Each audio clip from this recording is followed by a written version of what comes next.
Now Gauss's law, very important concept, very important topic. See, Gauss's law suggests this thing: the flux associated with any closed surface that is equal to the ratio of the net charge enclosed by that surface to epsilon 0.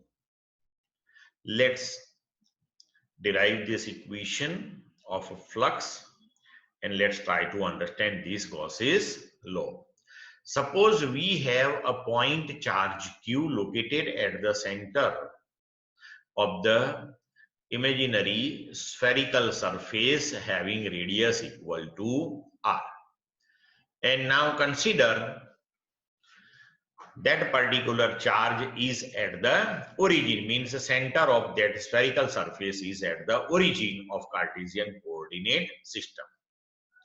Now suppose first calculate the flux passing through small surface element over that spherical surface. Suppose that surface element, that is delta S, it is situated at position R, the unit vector in the direction of R, that is R caret. Now electric field of charge Q, that is radially outward.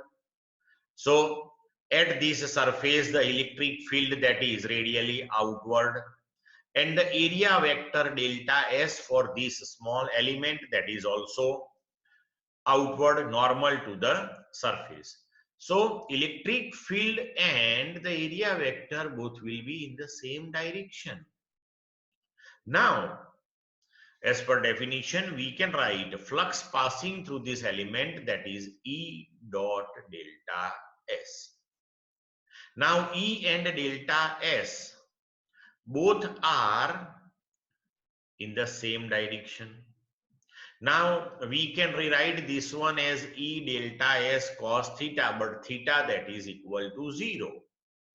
So we can write E delta S cos 0 is 1, so that is equal to E delta S.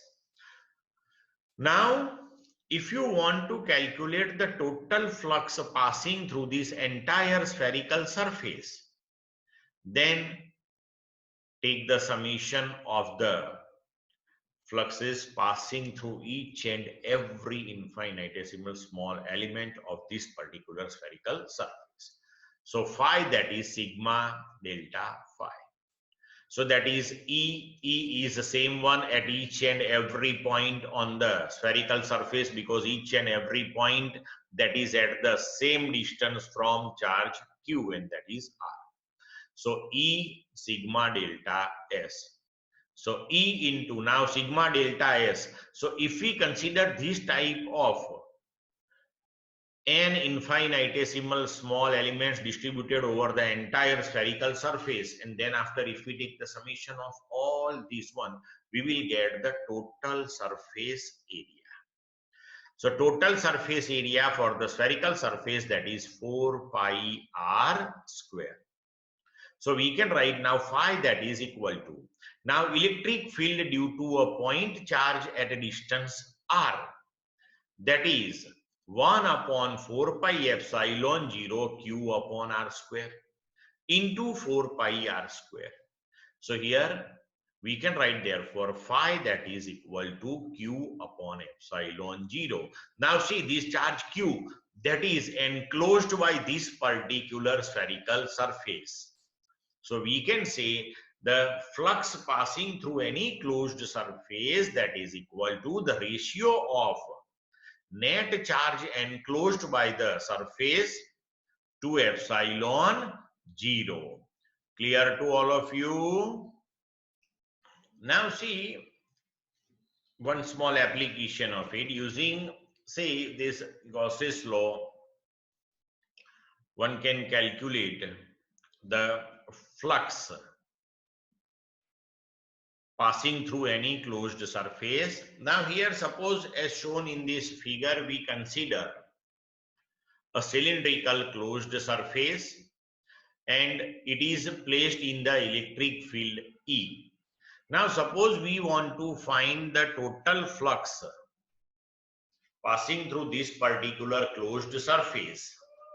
Then consider these different surfaces, one this cross-sectional surface, second one this one, and third one that is the cylindrically curved surface.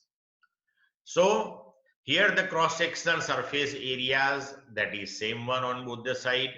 So for these three surfaces, if we calculate the flux passing through each one, and then after if we take the algebraic summation, then we will get the total flux. Now see, suppose first we take flux phi1 passing through this particular first surface. So that is E dot A1. So that is EA cos 180, because area vector is always outward for the closed surface. So E and A1 both are in opposite direction. So flux phi1, that is minus EA. Similarly, flux phi2 passing through this second surface. So that is E dot A2. So that is EA cos 0, that is EA. Now suppose for this cylindrical surface we think, then phi3, that is sigma E dot delta S, that is infinitesimal small element. But here the area vector delta S and E are perpendicular to each other. So that is sigma E delta S cos 90 will be 0. So total flux phi, that is phi1 plus phi2 plus phi3, and you will get the resultant, that is 0. Clear to all of you? Now if we calculate the flux passing through any closed surface in this way, and then after suppose we want to calculate the charge enclosed by it or charge residing in it, then we can calculate using Gauss's law, right? Now with the help of Gauss's law, one can calculate the flux with the help of net charge enclosed by it. And suppose we calculate the flux associated with any closed surface by definition as discussed in this one, and then after using Gauss's law, if you want to calculate charge enclosed, then also we can do it. Clear? Now see, Gauss's law, that is very important one. Gauss's law is true for any closed surface, whether it is with symmetry or not. Here see, in this particular equation, the shape and size of the surface is not appearing. It implies that it is true for any type of surface. Clear? Then after second thing, the term Q, this one on right hand side, that is the net charge enclosed by the surface. Net charge means if some charge is enclosed by it positive, some negative, then we have to take the algebraic summation of all those charges to find out the net charge enclosed by the surface.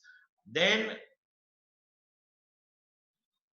here see, when we consider the surface to which we are applying the Gauss's law, that particular surface is called Gaussian surface. So if some charge is enclosed by it and some charges are outside the surface, but then also when we calculate the electric field at a point, then that will be due to entire charge distribution. This is the wonder of Gauss's law. You can consider the Gaussian surface arbitrarily as per your conveniency. And if some charge are inside the surface, some charge are outside the surface, then also the electric field calculated at any point, that is due to entire charge distribution. Clear? And this particular Gauss's law, that is very useful to calculate the electric field due to any symmetric charge distribution. And this Gauss's law also obey inverse square law. So later on we will discuss the applications of Gauss's law, and using Gauss's law we calculate the electric field due to symmetric charge distribution. At that time you will understand the importance of this one. Clear to all of you?